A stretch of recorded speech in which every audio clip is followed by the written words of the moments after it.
O tema do nosso vídeo será os diferentes metais e suas diferentes propriedades.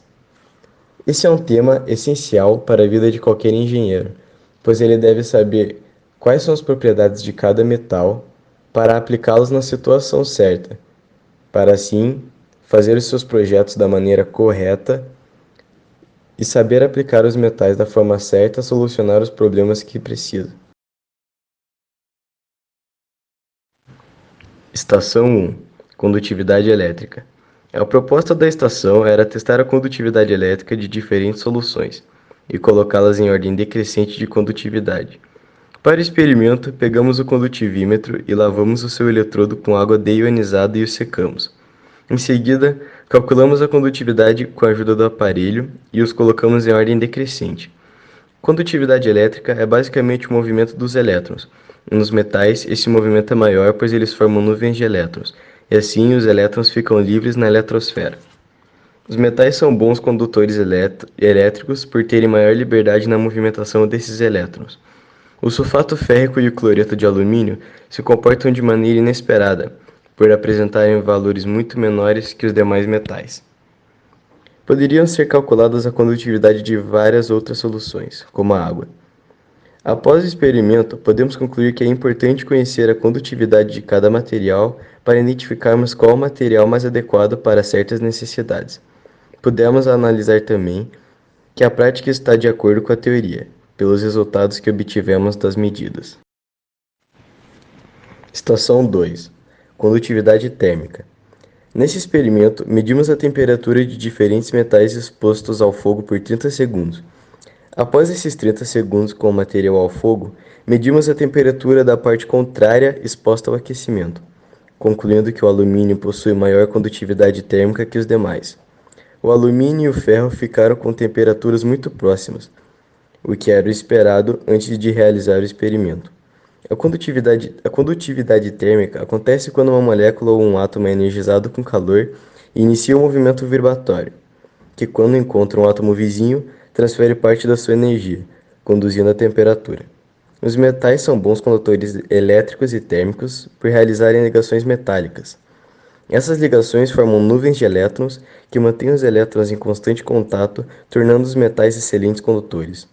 Muitos outros materiais poderiam ser testados, como ouro, prata, mercúrio, entre outros, que teríamos resultados muito próximos um do outro.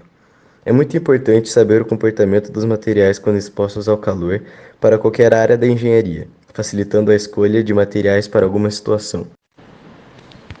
Estação 3. Brilho.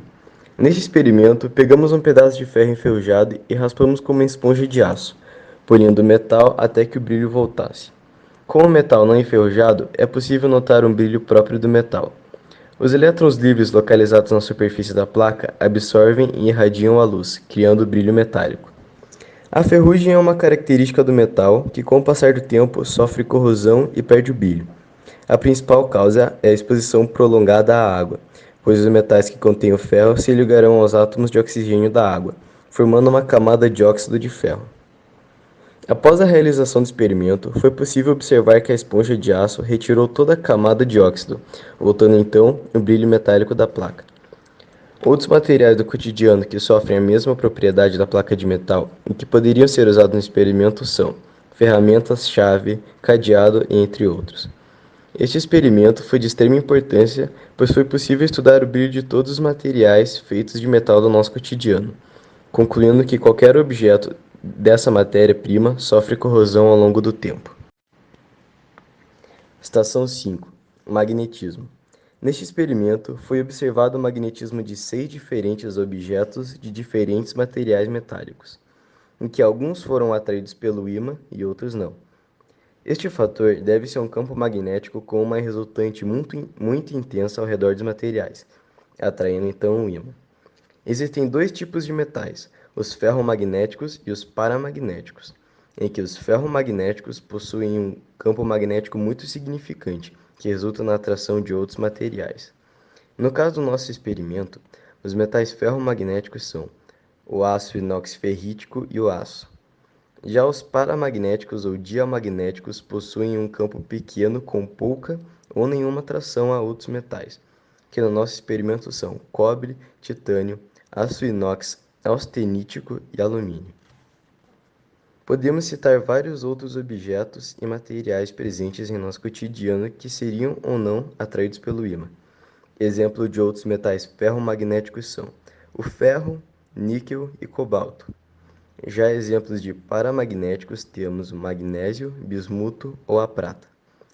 A aplicação dessa prática é facilmente notada na vida de todos, como nos ímãs presos na geladeira, em motores elétricos, aparelhos domésticos, sensores, interruptores e entre outros. O experimento ocorreu conforme esperado, com os metais atraindo ou não o ímã devido à intensidade de seus campos magnéticos.